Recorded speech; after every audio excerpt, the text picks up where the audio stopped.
మార్కాపురం పట్టణంలోని 13వ వార్డులో నిర్వహించిన సామాజిక పెన్షన్ల పంపిణీ కార్యక్రమంలో మార్కాపురం శాసనసభ్యులు కందుల నారాయణ రెడ్డి పాల్గొన్నారు.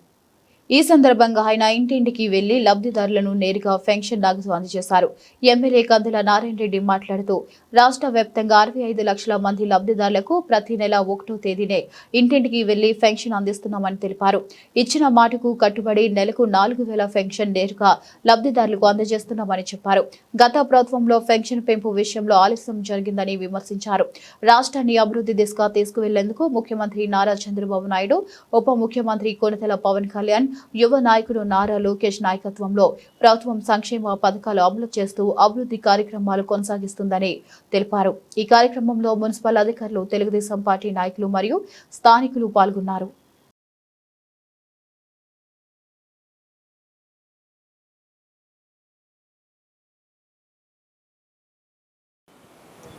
రాష్ట్ర వ్యాప్తంగా సుమారు 68 లక్షల మందికి పెన్షన్ల పంపిణీ కార్యక్రమం అనేది ఈ రాష్ట్ర ప్రభుత్వం ఎన్డీఏ కూటమి ఎంతో ప్రతిష్టాత్మకంగా చేపట్టి 1వ తారీఖు నాడున పెన్షన్ల పంపిణీ కార్యక్రమం జరుపుతా ఉంది. గత ప్రభుత్వం మాదిరిగా పాలకులు ఈ ప్రభుత్వంలో ప్రజలను ఎటువంటి ఇబ్బందులకు గురి చేయకుండా, మోసాలకు తావివ్వకుండా 1వ తారీఖు నాడున 4000 పెన్షన్ ఇస్తామని చెప్పాము. అదే ప్రకారం 4000 పెన్షన్ ఇచ్చుకుంటా వచ్చాము. గత పాలకులు ఏం చేశారు? 3000 పెన్షన్ ఇస్తామని చెప్పి మళ్ళా తూచని 250 లెక్క ఇస్తాము సంవత్సరానికి అని చెప్పి, మా నాన్న బర్త్డే రోజు నాడుకి ఇస్తామని చెప్పి ముఖ్యమంత్రిగా ఆ రోజు ఉన్నటువంటి నాయకుడు చెప్పి వాళ్ళ నాన్న కూడా బాధపడే విధంగా మాట మార్చడం జరిగింది.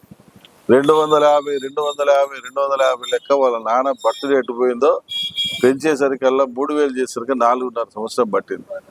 అంటే ప్రజలను ఏ రకంగా మోసం చేసిందో ఇది ఒక గొప్ప ఉదాహరణ.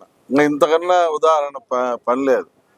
అరే 9,75,000 కోట్ల రూపాయలు అప్పులు చేశావు, 2,70,000 కోట్ల రూపాయలు సంక్షేమాలు ఇచ్చావు, మిగిలిన 6 లక్షల కోట్ల 7 లక్షల కోట్ల రూపాయల డబ్బులు ఏమి చేశావు అని అంటే సమాధానం లేదు.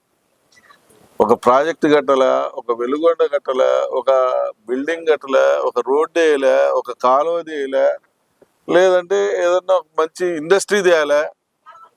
కానీ డబ్బులన్నీ మాత్రం అప్పులు చేశారు, డబ్బులన్నీ అప్పుల పాలయ్యారు, రాష్ట్రాన్ని అప్పుల పాలు చేశారు. మరి డబ్బులు ఏం చేశారో అర్థం కావట్లేదు. ఇటువంటి నిరుపేదలైనటువంటి వికలాంగులు పాపం వీళ్ళనన్నా మానవతా దృక్పథంతో ఆలోచన చేసి 5,000 6,000 ఇస్తామని ఎదురు చూస్తే అది చేయకపోతే మరి ఎక్కడ పెట్టావు డబ్బులు, ఏం చేశారో ఈ ప్రజలకు సమాధానం చెప్పాలా. ఈరోజు మళ్ళా సిగ్గు లేకుండా మేము పథకాలు బాగా ఇచ్చాం, సంక్షేమాలు బాగా ఇచ్చాం, మా జగనన్న ప్రభుత్వంలో బాగా జరిగిందని చెప్పి చెప్పుకుంటా ఉన్నారు వీళ్ళు సిగ్గులేని వాళ్ళు. మీకు ఆడ సిగ్గు లేదా చెప్పుకోవడానికి? దేంట్లో మీరు గొప్ప, దేంట్లో మీరు మాకంటే, మా ప్రభుత్వం కంటే మీరు బాగా పనిచేశారు? ఏ విషయంలో మీరు మాకంటే ఎక్కువ ఉద్యోగాలు ఇచ్చారు? ఏ విషయంలో మీరు మాకంటే యువతను బాగా చూశారు? ఏ విషయంలో మాకంటే సంక్షేమాలు బాగా ఇచ్చారో ప్రజలే చెప్పాలి.